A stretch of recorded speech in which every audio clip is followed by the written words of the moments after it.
Unlocking Your English Voice, the secret to perfect pronunciation. Have you ever felt a pang of frustration when you speak English? You know the words, you understand the grammar, but when you open your mouth, something just doesn't sound quite right. Perhaps you've been misunderstood, or maybe you simply feel shy about your accent, wishing you could speak with more clarity and confidence. What if I told you that the key to unlocking your true English voice isn't just about practicing more words, but about retraining your ears and your mouth in a completely new way? Stick with me, because by the end of this video, you'll discover revolutionary techniques that will transform your pronunciation and boost your confidence like never before. Get ready to finally sound like the fluent English speaker you were always meant to be. Welcome, welcome, welcome back to English Journey. I'm Celine, and I am absolutely thrilled to have you here. This is the place where we don't just learn English, we grow personally, and we transform our lives by mastering this incredible language. If you're new here, know that we release new videos every single day, packed with engaging, educational, and motivational content designed to help you improve your English skills and enhance every aspect of your life. Today, we're tackling one of the biggest challenges for English learners, pronunciation. But don't worry, we're not just going to talk about it. We're going to give you actionable strategies that you can start using right now. Before we jump into our story, if you find this video helpful, please hit that like button and subscribe to the channel. It genuinely helps us reach more learners like you and continue creating valuable content. Also, stay tuned until the very end, because I'll be sharing some key takeaways, and we'll have a fun, short quiz to test your new knowledge. You can answer the quiz questions in the comments below. Ready? Let's begin our journey to perfect English pronunciation. The Whispers of Doubt, Sarah's Pronunciation Journey. Our story begins with Sarah, a bright and ambitious student from Vietnam. Just like many of you, Sarah had dedicated years to learning English. She aced her grammar tests, her vocabulary was impressive, and she could read complex articles with ease. Yet, there was one persistent shadow that followed her English journey: her pronunciation. Sarah often felt a knot in her stomach when it was her turn to speak in class or present at work. She would carefully construct her sentences, making sure her grammar was perfect and her vocabulary precise. But then, as the words left her lips, she would hear them differently than she intended. She remembered a particularly embarrassing moment when she told her colleague, "I need to slip for 8 hours," instead of, "I need to sleep for 8 hours." The confusion on his face was clear, and Sarah's cheeks burned with embarrassment. "It's because your mouth isn't used to making these sounds," her teacher once told her. "Like your tongue's confused. Your tongue and lips are used to your native language. But for English, the pronunciation can be totally different." This explanation offered some comfort, but not a solution. Sarah had tried many things. She practiced individual sounds, repeating them over and over. She listened to native speakers and tried to imitate them. But the progress felt slow, almost non-existent. She would practice words like cheap and sheep. But to her ears, they still sounded the same. "If I did an exercise teaching how to pronounce these words, I would mispronounce all of them," she confessed to herself. "And I would believe that I was pronouncing those words correctly, even though that wasn't true." This was the biggest challenge. If you can't hear the difference between two sounds, how can you possibly learn to produce each sound correctly? The unseen barrier. Have you ever felt like you're trying to hit a target you can't even see? That's what mispronunciation often feels like when you can't distinguish the subtle differences in English sounds. It's like having an invisible barrier holding you back. But what if that barrier isn't as solid as you think? What if there's a simple, yet powerful way to break through it? The breakthrough, training your ears first. One evening, while scrolling through educational videos, Sarah stumbled upon a video by a pronunciation expert. The expert explained something that resonated deeply with Sarah. Unlike babies, adults don't have the ability to easily distinguish between all of the different sounds in a foreign language. This was it. Her brain was perceiving similar sounds as the same, which explained why her practice wasn't yielding results. The expert introduced a groundbreaking method. If you have trouble differentiating between two similar sounds or words, the best way to train your brain to recognize the difference is to listen to the words at the same time. Not exactly at the same time, but listening to one word immediately after the other. This technique, known as contrasting sounds, makes you more likely to notice the difference. Sarah decided to give it a try.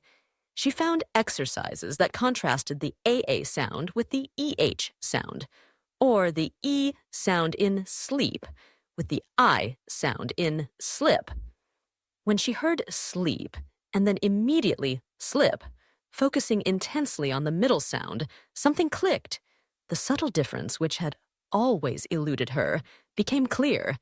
It was like someone had suddenly turned on the lights in a dark room. This approach had 3 key benefits. 1. Awareness. It made her aware that the words in each pair were pronounced differently. 2. Exaggeration. The presenters in these exercises often exaggerated when pronouncing words, making it even easier to hear the differences. 3. Reduced confusion. Presenting similar words together for comparison reduced her tendency to pronounce 2 different words the same way. This method wasn't magic, but it felt like it. It was about training her ears first, before training her mouth. After she noticed the difference, then she could practice pronouncing those words. The aha moment. Have you ever had an aha moment in your learning journey? That sudden flash of understanding that changes everything? Sarah experienced this with contrasting sounds. But what about the actual act of speaking? How do you get your mouth to produce these newly recognized sounds? The answer lies in transforming your speaking habits, one subtle change at a time. Beyond individual sounds, the art of connected speech. Sarah's pronunciation improved significantly by mastering individual sounds, but she soon realized that native speakers often sounded different when speaking naturally. It wasn't just about individual words, it was about how words flowed together. This is where the concept of connected speech came in. Adam, another English expert, explained that when native speakers talk fast, they connect words, squeezing them together so one word flows into the next. He offered 3 main tips for sounding more like a native speaker: connecting words, and squeezing letters. 1. Connecting words. The smooth transition. Connecting words is like creating a seamless bridge between them. Consonant to same. Consonant. When a word ends in a consonant and the next word begins with the same consonant, native speakers often drop the first one. For example, instead of black coffee, it becomes blah coffee. T and D. Connection. The T and D sounds are similar. So do what do you do often becomes what do you do. Consonant to vowel. When a word ends in a consonant and the next word begins with a vowel, roll the consonant into the vowel. For instance, not at all becomes not at all, or no to tall when said quickly. This insight was particularly helpful for Sarah when listening to her favorite English TV shows. She realized why she often struggled to distinguish individual words. They were all blended together. Practicing these connections not only improved her speaking, but also dramatically enhanced her listening comprehension, especially for tests like IELTS or TOEFL. 2. Squeezing words. The silent syllables. Native speakers often squeeze words, meaning they don't pronounce all the syllables or even all the letters. Comfortable. Many learners pronounce it as comfortable, but native speakers often say comfortable, dropping the or sound. Interesting. Instead of interesting, 4 syllables, it often becomes interesting, 3 syllables, in everyday speech. Every. This word is often shortened from iv'ri to iv'ri. Sarah practiced these shortened forms, realizing that by doing so, her speech sounded much more natural and fluid. 3. Squeezing letters. The sound shifts. Certain letter combinations also change their sound when spoken quickly by native speakers. TR often sounds like CHR, country becomes country, and tree becomes tree. DR often sounds like JR. 100 becomes hundred. D plus Y together often sounds like J. Did you becomes did you. These small, almost imperceptible shifts were the secret sauce to sounding more native. Sarah understood that these weren't rules to memorize, but habits to develop through consistent practice and listening. From robotic to rhythmic. Do you ever feel like your English sounds a bit robotic? Like each word is an island separate from the next? What if you could transform your speech into a smooth-flowing river, effortlessly connecting words and phrases? The key isn't just knowing the sounds, but understanding the rhythm and music of English. The rhythm and music of English, intonation and stress. As Sarah continued to improve, she realized that pronunciation wasn't just about individual sounds or connected words. It was also about the music of English, its rhythm and intonation. Liam and Emily, 2 other pronunciation experts, emphasize that English has its own rhythm like any other language. If you speak in a flat, robotic tone, it's hard for people to feel what you mean. Intonation, the voice's melody. Intonation is the rise and fall of your voice, the melody of your speech. Questions. Questions often have a rising intonation at the end. For example, "Hey, how was your weekend?" has an upward lilt. Statements. Statements typically have a falling intonation. "Your weekend was good," has a downward tone. Emotions. Intonation also conveys emotion. A flat tone for "I'm really excited to go to this event" sounds bored, while a rising and falling tone expresses genuine excitement. Sarah practiced listening to how actors on TV shows used their voices to convey different meanings and emotions, trying to imitate their vocal patterns. She even found that using gestures and smiling while talking added more to her voice and pronunciation, even if no one saw her. Stress, highlighting meaning. Another crucial aspect was word stress within a sentence. Stressing the right word can completely change the meaning of a sentence. Liam gave a brilliant example. "I never said she stole my money." If you stress never, "I never said she stole my money," it means you're denying it completely. If you stress she, I never said she stole my money. It implies someone else did it. If you stress money, I never said she stole my money. It suggests she might have stolen something else. Sarah learned to think. What's the most important word? And then stress it. This skill not only made her sound more natural, but also made her communication much clearer and more effective. Beyond imitation, so far, we've talked about hearing, connecting, and feeling the rhythm of English. But what about the physical aspect? How do you train your tongue, lips, and mouth to make these new, sometimes unfamiliar shapes and sounds? Get ready to unlock the secrets to physical mastery with some surprisingly fun exercises. Warming up your English muscles. Physical practice. Improving pronunciation isn't just a mental exercise, it's also a physical one. Just like an athlete warms up before a game, English speakers need to warm up their vocal muscles. A valuable tip Sarah learned was to do some warm-up activities. Singers often warm up their voices, and these techniques can help develop the right muscles and motion of your mouth for English sounds.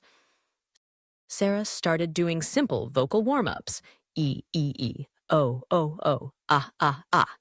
She also practiced consonant sounds, T, T, T, P, P, P, th. It might sound silly, but doing this regularly helped her develop the necessary muscles to make the correct English sounds. Tongue twisters, the playful challenge. Another incredibly useful physical exercise Sarah discovered was tongue twisters. They might seem silly, but they're excellent for training your mouth to handle tricky English sounds. A tongue twister is a phrase that's hard to say quickly because of similar sounds, like, she sells seashells by the seashore. Why bother with them? Because they force you to articulate every sound. If you can master a tongue twister slowly, your everyday speech becomes clearer.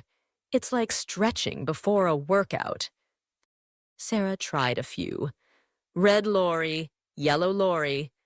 This one was great for practicing R and L sounds. She broke it down, saying each word slowly, then the full phrase slowly, and gradually speeding up. Peter Piper picked a peck of pickled peppers. This was tougher, focusing on the P sound. 33 thirsty thoroughbreds thundered through the thicket. This helped with the challenging TH sound. She chose one or two daily and practiced them until she mastered them. She even tried making up her own silly tongue twisters, like Liam loves lemon loaf loves Liam. This playful approach made practice enjoyable and highly effective. The mirror effect. Imagine you could see exactly what you look and sound like when you speak English. How would that change your approach to practice? What if you had a tool that allowed you to compare yourself to a native speaker, frame by frame, sound by sound? Get ready to step in front of the camera and discover the power of self-observation. Seeing and hearing yourself, the power of recording. One of the most impactful tips Sarah received was to record herself speaking English. It's easy to think you're pronouncing something correctly when you're not, especially if you can't hear the subtle differences. Recording yourself provides objective feedback. Video recording, visual feedback.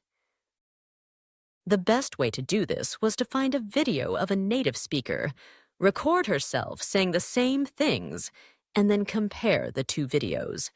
She would watch how the native speaker formed sounds with their mouth, and then watch her own video to see if she was making the same shapes. This visual comparison was incredibly insightful. It might look a little silly, but it's a very good tip. Audio recording, auditory feedback with a twist.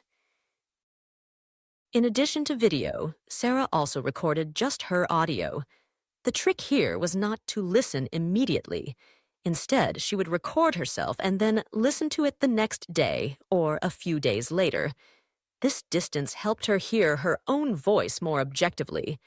Have you ever noticed that when you hear yourself on a recording, you don't always sound like yourself? This effect can really help you identify things you've said wrong and correct them. Learning by doing. Immersive practice. Beyond focused exercises, Sarah integrated pronunciation practice into her daily English activities. Reading out loud. Effortless practice. One simple yet powerful tip was to read out loud.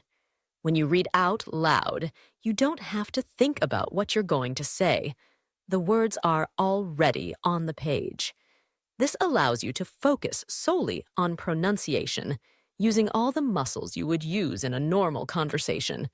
Whether it was a book, news article, or even social media posts, Sarah made it a habit to read out loud every once in a while. Singing along, fun and exaggeration. Who doesn't love music? Singing along to English songs was a fantastic and fun way to improve pronunciation.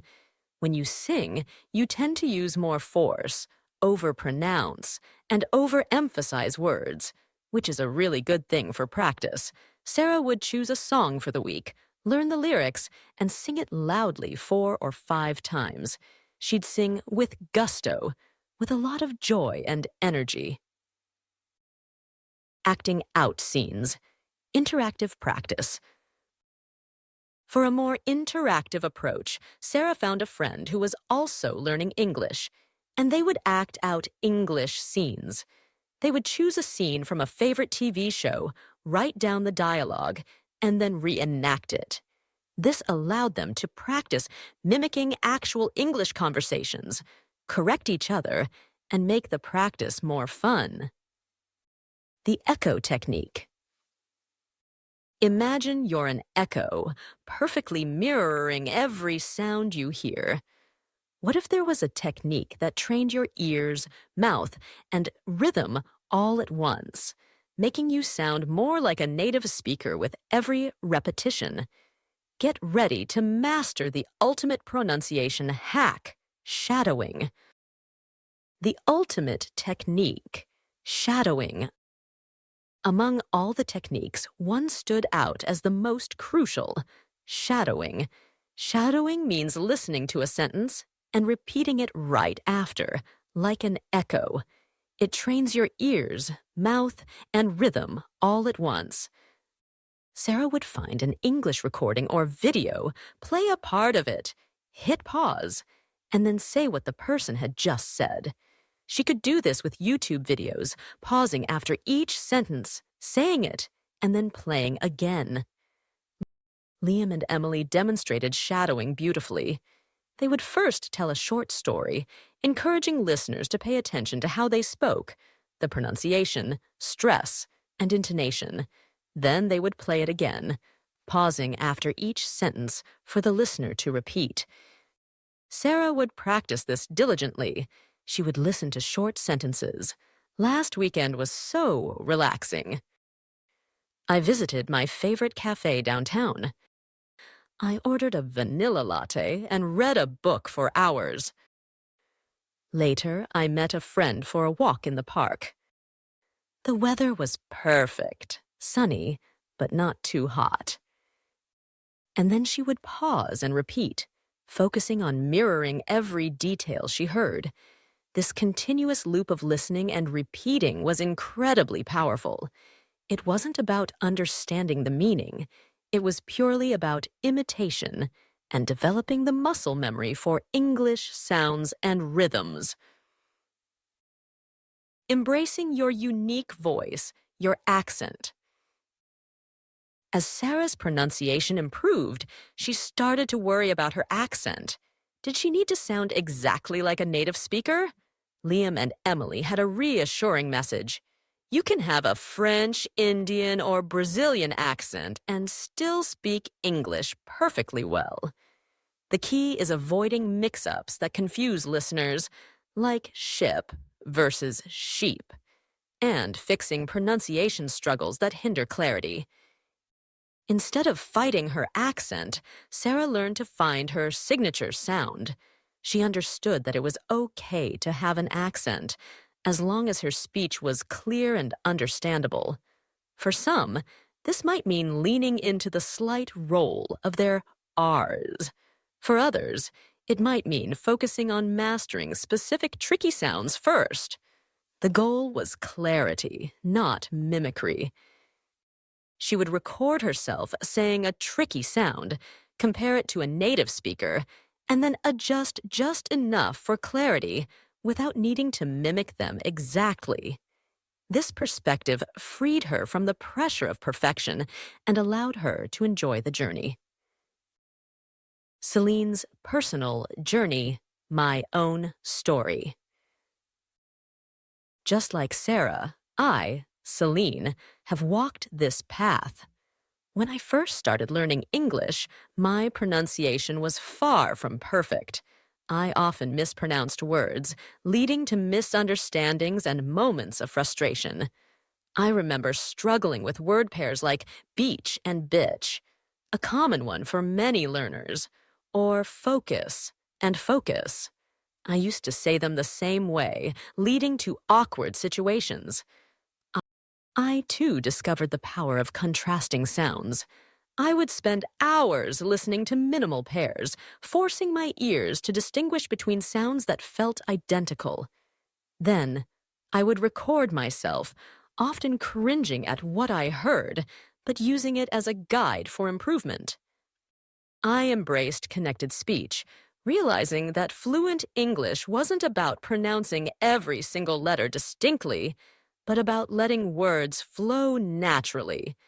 I practiced squeezing words and sounds, making my speech more efficient and native-like. Tongue twisters became my fun challenge. Fuzzy Wuzzy was a bear. Fuzzy Wuzzy had no hair. I'd say them slowly, then speed up, laughing at my mistakes, but feeling my tongue and lips get stronger with each attempt. And shadowing. Shadowing became my secret weapon. I would shadow news anchors, characters in TV shows, and even random conversations I heard.